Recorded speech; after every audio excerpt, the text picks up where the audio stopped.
मेरे दोस्तों, आज हम क्या कर रहे हैं? ना किताबुल्लाह है, ना अल्लाह के नबी की सुन्नतें हमारी जिंदगी के अंदर है। शेखुल हिंद रहमतुल्लाह ने फरमाया, माल्टा के जेल के अंदर मुसलमानों की बर्बादी की दो ही वजह हमारे ज़हन दिमाग के अंदर अल्लाह ताला ने जो है उनका शिफ्ट किया। एक तो कहा कुरान करीम से दूरी, मुसलमान ना कुरान को पढ़ता है, ना कुरान को समझता है, ना कुरान पर अमल करता है, ना ही ये जो है इसको जानने की कोशिश करता है, ना इसकी इशाअत करता है, ना इसको फैलाता है। तो एक वजह यह है मुसलमान कुरान से दूर हो गया। दूसरी वजह मुसलमानों के अंदर खाना जंगी हो गई, आपस में तनाव, झगड़ा, फसाद, गांव-गांव में, घर-घर में। आज बाप बेटे के दरमियान बात नहीं बनती, सास बहू के अंदर बात नहीं बनती, ससुर दामाद के अंदर बात नहीं बनती, भाई भाई के दरमियान दीवारें हाइल है, सलाम कलाम बंद है। यह है मोहम्मद रसूलुल्लाह के मानने वाले, जिस नबी ने जानी दुश्मनों को माफ किया, जिस नबी ने उस दुश्मन को माफ किया जिसने जिसमें अत्थर पर कूड़ा कट डाला, जिसने आपके जिसमें अत्थर पर पत्थरों की बारिश बरसाई, जिसने आपकी राह में कांटा बिछाया, जिसने आपकी राह में कुआं खोदा, जिसने आपके खून से ताइफ की जमीन को रंगीन किया, जिसने आपकी बेटियों को तलाक दी, जिसने आपके चचा का कलेजा चिबाया, जिसने आपकी बीबी पर इल्जाम लगाया, जिसने आपको मक्के से धक्का देकर बाहर किया। फतह मक्का के मौके पर सहाबा कहते थे, अल-यौमा यौमुल मलहमा, आज खून बहाएंगे, बदला लेंगे, इंतकाम लेंगे। नबी ने कहा बदला का लफ्ज लाते हैं तो जमीर में तकलीफ होती है, कहा नहीं रहे तो कहो अल-यौमा यौमुल मरहबा, सबके लिए खुश आमदीद, सबके लिए मरहबा, कोई इंतकाम नहीं, कोई बदला नहीं। और आगे अल्लाह के नबी सल्लल्लाहु अलैहि वसल्लम ने फरमाया, मुझे याद मत दिलाओ, मुझे सब याद है, लेकिन वमा अरसलनाका इल्ला रहमतल लिल आलमीन, अल्लाह ने मुझे नहीं भेजा लेकिन दोनों जहान के लिए रहमतुल लिल आलमीन बना करके। आपने जिसने गालियां दी उसको दुआएं दी, जिसने पत्थर बरसाया उसको फूल बरसाया, जिसने नफरत की उससे आपने मोहब्बत की। लेकिन आज मुसलमान नबी के मानने वाले हैं, आपस में इस कदर तनाव और तकरार है। इकबाल ने कहा था, मनफात एक है इस कौम की नुकसान भी एक, मनफात एक है इस कौम की नुकसान भी एक ही सबका नबी दीन भी ईमान भी एक ही सबका नबी दीन भी ईमान भी एक, हरम पाक भी अल्लाह भी कुरान भी एक, हरम पाक भी अल्लाह भी कुरान भी एक। कुछ बड़ी बात भी होते जो मुसलमान भी एक, कुछ बड़ी बात भी होते जो मुसलमान भी एक। यूं तो सैयद भी हो, मिर्जा भी हो, अफगान भी, यूं तो सैयद भी हो, मिर्जा भी हो, अफगान भी हो। अरे तुम तो सभी कुछ हो, बता तो सही मुसलमान भी, तुम तो सही सभी कुछ हो, बता तो सही मुसलमान भी हो। फिर कबंदी है कहीं और कहीं जाते हैं, फिर कबंदी है कहीं और कहीं जाते हैं। क्या जमाने में पनपने की यही बातें हैं? एक हो जाओ तो बन सकते हो खुर्शीद मुबी, एक हो जाओ तो बन सकते हो खुर्शीद मुबी, वरना इन बिखरे हुए तारों से क्या बात बने।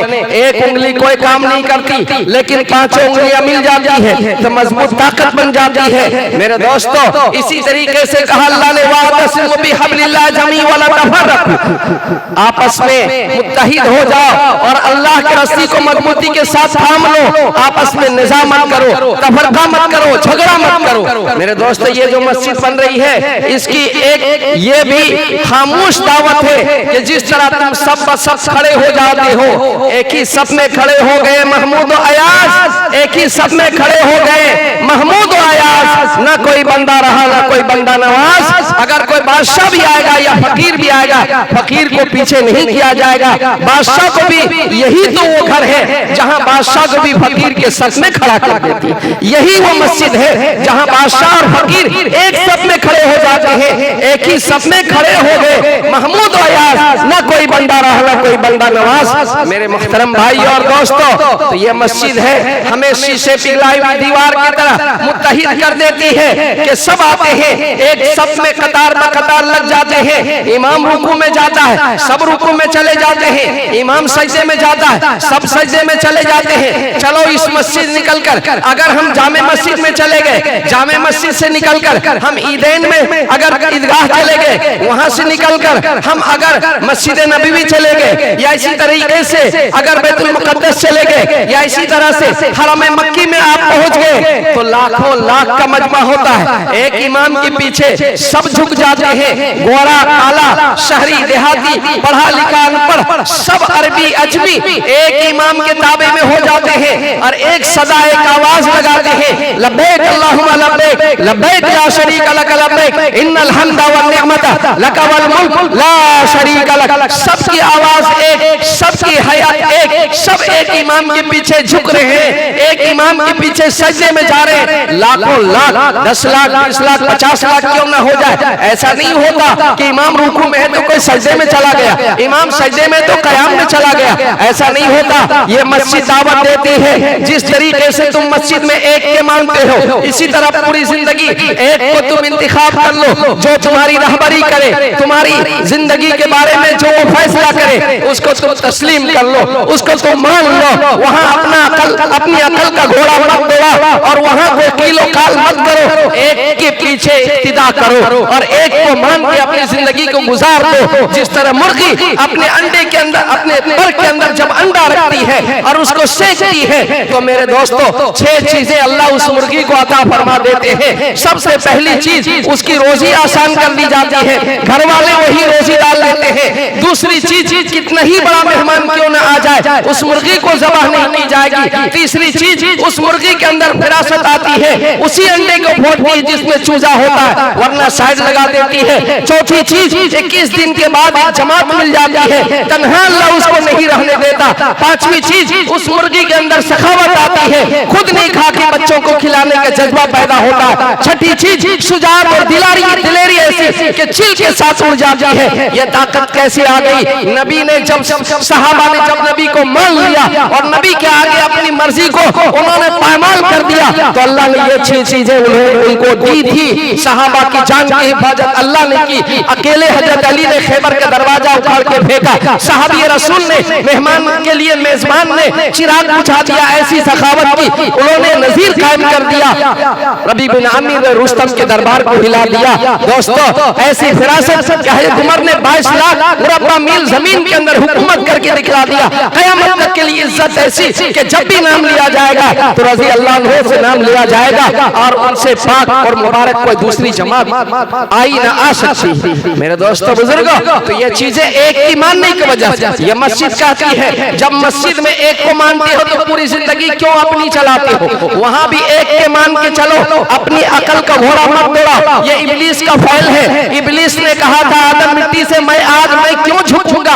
अपनी अकल लगाने से की वजह से अल्लाह ने कहा वास्तकबर, हट जाओ, शैतान लईन और मरदूद बन गया। हम एक को माने, शीशे पिघलाई हुई दीवार की तरफ मुत्तहिद हो जाए, मुत्तफिक हो जाए, ये मस्जिद का पैगाम है। दूसरी चीज मेरे दोस्तों, इस मस्जिद के जरिए से जो हमें दावत दी जा रही है वो नमाजों की पाबंदी है। जिस नमाज को सैयदना हजरत इमाम हुसैन ने करबला के मैदान में सनसाती हुई नेज़ों के सर पर चमकती हुई तलवारों के साए में भी नमाज कजा होने नहीं दिया और उन्होंने नमाज की पाबंदी की, मिट्टी से तयम्मुम करके सर सजदे में रखा हुसैन ने। मस्जिद तो बना दी शब भर में ईमान की हरारत वालों ने, मस्जिद तो शब भर में बना दी ईमान की हरारत वालों ने।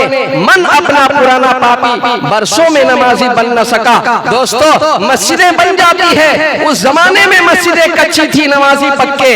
आज मस्जिदें पक्की हो रही है, नमाजी कच्चे हो गए। मस्जिद के खुराक नमाजी है। आप नमाज से इस मस्जिद को आबाद करें, मस्जिद भी दुआएं देंगे अल्लाह इस मोहल्ले वाले को आबाद कर दे, जैसा कि इन सब ने मुझे आबाद किया। मस्जिद बदुआ देती है, या अल्लाह जिसने मेरा पेट नहीं भरा इस मोहल्ले को भी तू बर्बाद कर दे। इसलिए मस्जिद का खुराक है नमाजी 100%। एक अंग्रेज का मुअर्रिख लिख रहा है, जिस तरह मुसलमान जुमे के अंदर मस्जिद में आता है, मस्जिद को भर देता है, जिस दिन मुसलमान जुमे की तरह फजर में मस्जिद आना शुरू कर देगा, पूरी दुनिया में मुसलमानों की हुकूमत कायम हो जाएगी, इस्लाम का डंका बज जाएगा पूरी दुनिया के अंदर, अगर मुसलमान जुमे की तरह मस्जिद में आना शुरू कर दिया। लेकिन दोस्तों मस्जिदें वीरान है, मस्जिदें बददुआएं दे रही है, हमें कोई गम नहीं हो रहा है, कोई अफसोस नहीं हो रहा। हम तरक्की कैसे कर सकते हैं? मस्जिद बर्बाद और हम आबाद हो जाए, ऐसा नहीं हो सकता। हमको आबाद होना है तो मस्जिद को आबाद करना पड़ेगा, मस्जिद को नमाजियों से भरना पड़ेगा।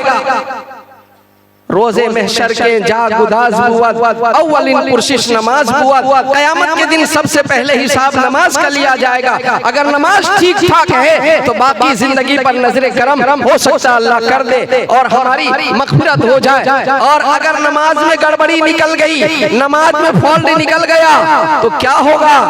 नमाज में गड़बड़ी निकल गई, फॉल्ट निकल गया, अब मेरे दोस्तों पूरी जिंदगी चेक की जाएगी। हम एक घोंट पानी का क्या अल्लाह को हिसाब दे सकते?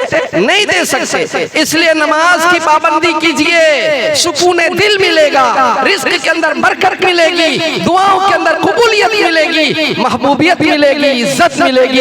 ये दुनिया के फवायद है, आखिरत के जो लामहदूद फवायद है। ऐसी जन्नत जिस जन्नत में जिंदगी में मौत नहीं, ऐसी जन्नत जहाँ की जवानी में बुढ़ापा नहीं, ऐसी सेहत जिसके बाद कभी बीमारी नहीं, ऐसी इज्जत जिसके बाद कभी जिल्लत नहीं, वो कद्दे आदम, वो हुस्न यूसुफ, वो जवानी ऐसा, वो अखलाक़े मोहम्मदी जन्नत के अंदर मिलेगी। दोस्तों जहाँ सोने चांदी के महल्लात, फल फ्रूट के बागात, दूध और शराब और शहद की नहरें, अल्लाह की दीदार नसीब होगी, ऐसी जन्नत अल्लाह देने का वादा करता। तो दुनिया में भी जन्नत वाली जिंदगी मजेदार। अला बिज़िक्रिल्लाह तत्मइनुल कुलूब, खूब समझ लो दिलों का सुकून तो अल्लाह की याद ही में। इसलिए आप पलंग खरीद सकते हैं, नींद नहीं खरीद सकते, सामान खरीद सकते, इत्मीनान नहीं खरीद सकते। आदमी 2 लाख कमा लेगा, 4 लाख का टेंशन सर पर आके खड़ा हो जाएगा। इसलिए हम नमाजों की पाबंदी करें। जब अल्लाह ने 700 मकामात पर नमाज का तज़किरा किया और अल्लाह के रसूल सरकारे मदीना सल्लल्लाहु तआला अलैहि वसल्लम को मेराज में बुलाकर अल्लाह ने यह तोहफा अता फरमाया। इसलिए हम नमाजों की पाबंदी करें।